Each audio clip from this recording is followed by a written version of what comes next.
આજે વાત કરીએ બે મોટી યાત્રાની, એક તો ચારધામ યાત્રા અને બીજી અમરનાથ યાત્રાની. ઘણા બધા ગુજરાતીઓ એમાં જાય છે. જે યાત્રાળુઓ જાય છે એમાં સૌથી વધારે ગુજરાતીઓ હોય છે, પણ ઘણા લોકો આને ફરવાના સ્થળ તરીકે જાય છે. પણ હકીકતે આ યાત્રાઓ બહુ કઠિન હોય છે અને આપણે સમજીને જવું જોઈએ. નમસ્કાર. ચારધામ યાત્રા શરૂ થઈ છે અને આ વખતે 26 લાખ લોકોનું રજીસ્ટ્રેશન થયું છે અને આ યાત્રા નવેમ્બર સુધી ચાલશે, એટલે કે કપાટ બંધ થાય ત્યાં સુધી આ યાત્રા ચાલશે. હવે હમણાં થોડા ટાઈમ પહેલાં જે યાત્રા શરૂ થઈ પછી તકલીફો થઈ અને કલાકો સુધી યાત્રાળુઓ ફસાઈ રહ્યા, વરસતા વરસાદમાં પલળ્યા, હેરાન થયા, બહુ મુશ્કેલીઓનો સામનો કર્યો. આવું અવારનવાર યાત્રાઓમાં થાય છે ને ખાસ કરીને ચારધામ અને અમરનાથની યાત્રા. શરૂઆતના દિવસોમાં જ 1.25 લાખ યાત્રાળુઓ પહોંચી ગયા હતા અને 10 કરતાં વધુ યાત્રાળુઓના મોત પણ થયા. આ યાત્રા કરતી વખતે ખાસ ધ્યાન રાખવાનું કે સરકારની અને ઉત્તરાખંડ ટુરિઝમની ઓફિશિયલ વેબસાઇટ ઉપર એના ઉપર રજીસ્ટ્રેશન કરાવો. કોઈ એજન્ટોના ચક્કરમાં ના પડો. આ સૌથી પહેલું ધ્યાન રાખવાનું, કારણ કે કોઈ જવાબદારી લેશે નહીં. રજીસ્ટ્રેશન બિલકુલ ફ્રી છે. ઋષિકેશ અને હરિદ્વારમાં ઓનલાઈન ઉપરાંત ત્યાં પણ રજીસ્ટ્રેશન થાય છે.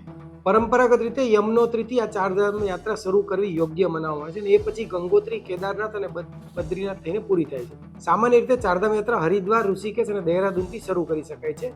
બસમાં કે કારમાં જવાય અને હેલિકોપ્ટરમાં પણ જવાય છે. જો તમે ચારધામ યાત્રાનું પ્લાનિંગ કરતા તો ઓછામાં ઓછા 7 દિવસનું પ્લાનિંગ એટલા માટે કરવું જોઈએ કે તમારું શરીર એ વાતાવરણમાં એડજસ્ટ થાય, એટલે કે એક્લેમેટાઇઝ થાય, એ બહુ જરૂરી છે. જો તમે ઓછો સમયમાં ફટાફટ જઈને યાત્રા પૂરી કરવા માંગતા હો તો માંદા પડવાની પૂરી શક્યતા છે. હવે વાત બીજી એવી જ કઠિન યાત્રા છે અમરનાથ યાત્રાની. જૂન મહિનામાં આ યાત્રા શરૂ થશે અને ઓગસ્ટમાં પૂરી થવાની છે.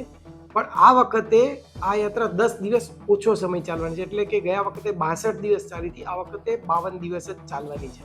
ગયા વખતે લગભગ 4.5 લાખ લોકો અમરનાથ યાત્રા પર ગયા હતા. આ વખતે 6-1 લાખ લોકો આવે એવી શક્યતા છે.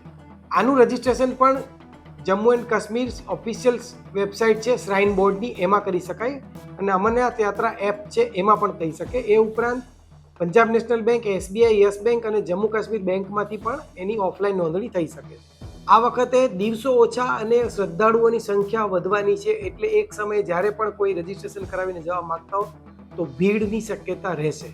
અમરનાથ યાત્રાનું રજીસ્ટ્રેશન કરાવતા પહેલા અલગ અલગ પ્રકારના 25 જાતના ટેસ્ટ પણ કરાવવાના હોય છે, એટલે કે તમારી ફિઝિકલ ફિટનેસનું પૂરા ટેસ્ટ તમારે કરાવીને જ જવું જોઈએ. જો આમાંની કોઈ તકલીફ તમને થતી હોય તો તમારે આ યાત્રા એવોઇડ કરવી જોઈએ. અહીં ગાડીમાં કે એકદમ હરતા ફરતા હોય તો સીધું યાત્રા કરવા ન જાઓ.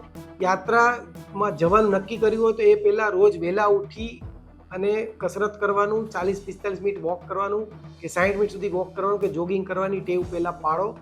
પછી યાત્રામાં જાઓ તો વધારે હિતાવહ છે. અને છેલ્લે એક ઇન્ટરેસ્ટિંગ વાત, કેદારનાથની ગુફામાં એક સમયે તમને યાદ જ હશે કે નરેન્દ્ર મોદી એ ગુફામાં ધ્યાન કરવા માટે બેઠા હતા. એ ગુફામાં તમે પણ ધ્યાન કરી શકો છો, પણ ધ્યાન રાખવા જેવું છે કારણ કે ત્યાં ઓક્સિજનનું પ્રમાણ ઓછું હોય છે. અને બીજું, આ ગુફામાં ધ્યાનમાં બેસવું હોય તો ઉત્તરાખંડ સરકાર 3000 રૂપિયા લે છે. સોમવારથી શુક્રવાર સુધી રાત્રે 8 વાગે એડિટર્સ વ્યૂ તમે જોતા રહો. આવતીકાલે ફરી મળીએ. નમસ્કાર. શેર એન્ડ ડાઉનલોડ કરો દિવ્ય ભાસ્કર એપ.